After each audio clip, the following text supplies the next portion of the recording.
जौन होई तौन देखल जाई। अब जब जन छड़ा गिल बा त डर कोना बात के। सब ठीक होई, तू संभल के रहिया। कोर्ट कचहरी तो हम देख ले।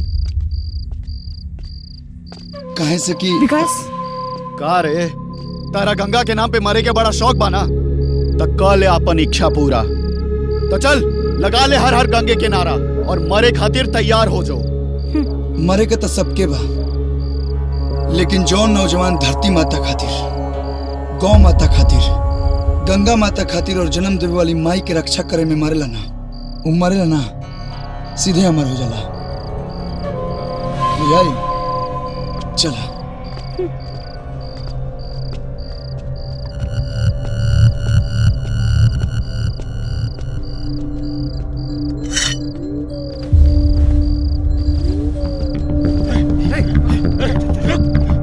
विकास जल्दी जल्दी चला।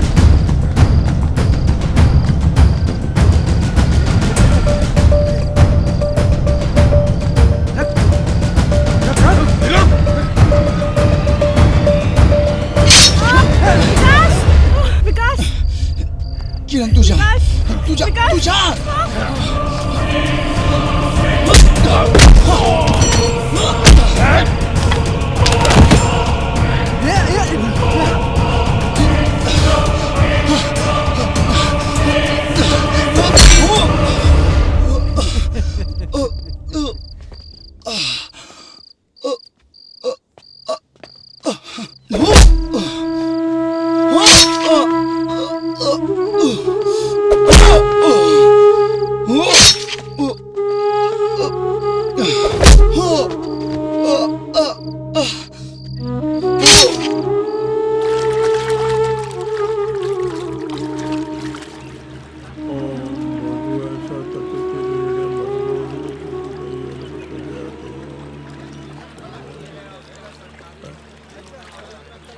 हमार गमछा कहाँ गई?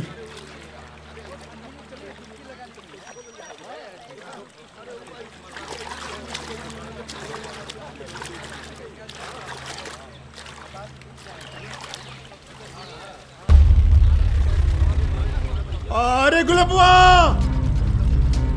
हृदया, अरे जल्दी आओ रे, कैसे मिट्टी लौट जाएगा?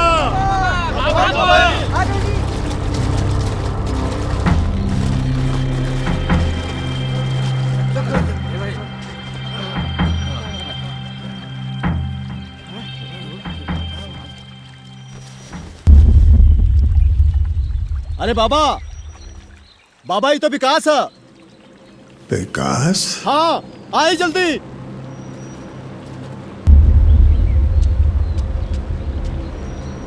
विकास? विकास? विकास? अरे हमार बेटा विकास, अरे बाप रे बाप, कहाँ हो गए भैया? अरे विकास, मेरा बेटा भैया, हमार बेटा तो कहाँ हो गई? विकास, विकास, हमार बेटा, हमार बेटा, हमार बेटा, विकास बोलते कह रहे बेटा, बोलते कह रहे बेटा।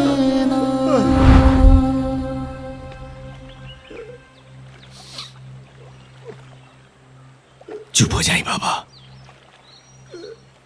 राउर एक बेटा मरल बा, दूसर का जिंदा बा।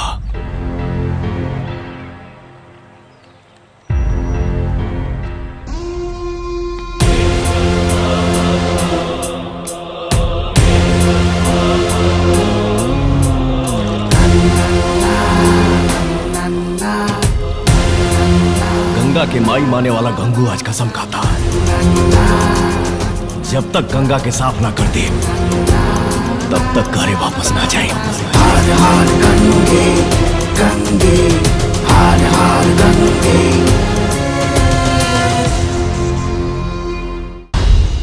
जब तक हम सोते रहेंगे इसी तरह अपनों को खोते रहेंगे।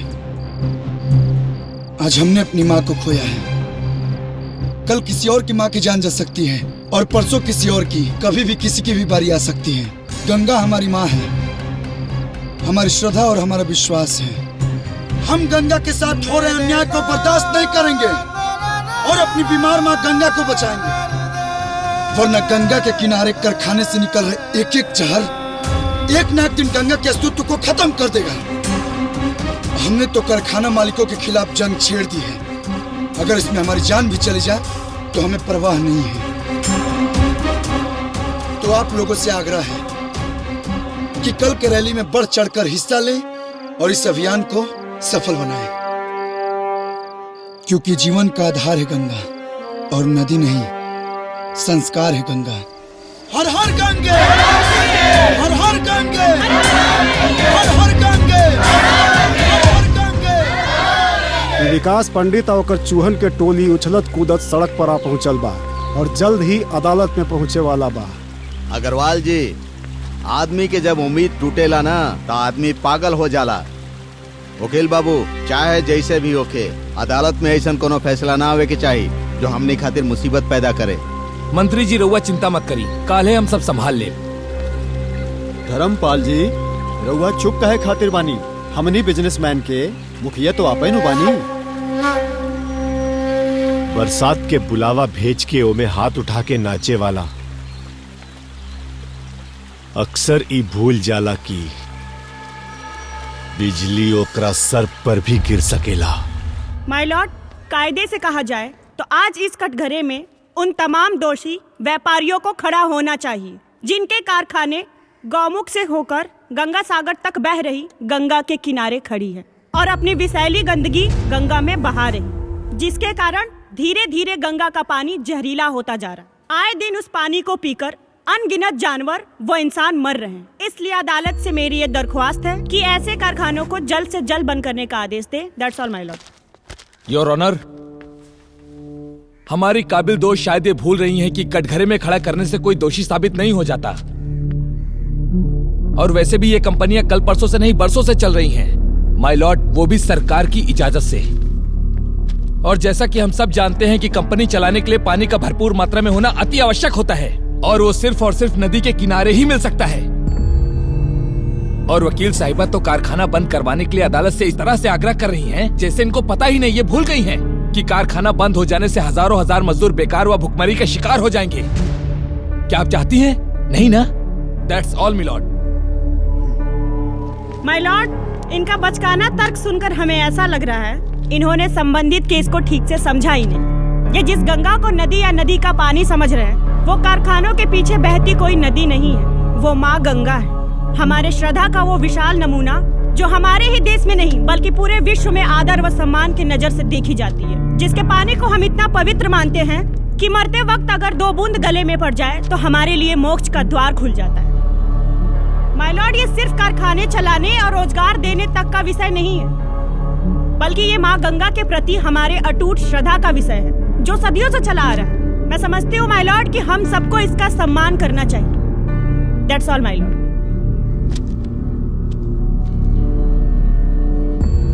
दोनों पक्षों की दलीलें सुनने के बाद और विषय की गहराई और गंभीरता को समझते हुए ये अदालत अगली कार्रवाई तक स्थगित की जाती है।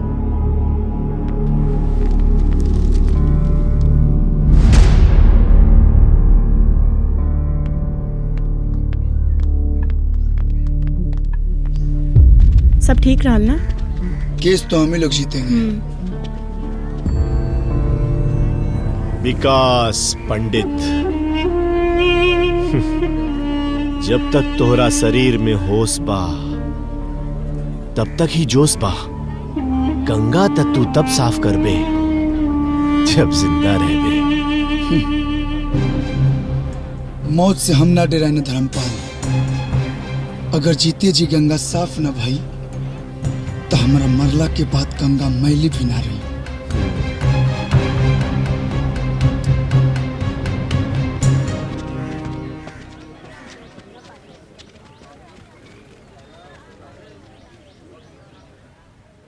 काल के सब तैयारी तो हो ही गई और देखा रात भी ज्यादा हो गई बा।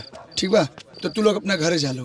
हाँ ठीक बा भैया, ठीक बा भैया। चलो चलो काल मिल प्रणाम। जी। महादेव चलो बाय भैया। अभी तक तो सब कुछ ठीक रहा, लेकिन हमने के संभल के रह के पड़ी। जब तक कोर्ट के फैसला नहीं किया जाता।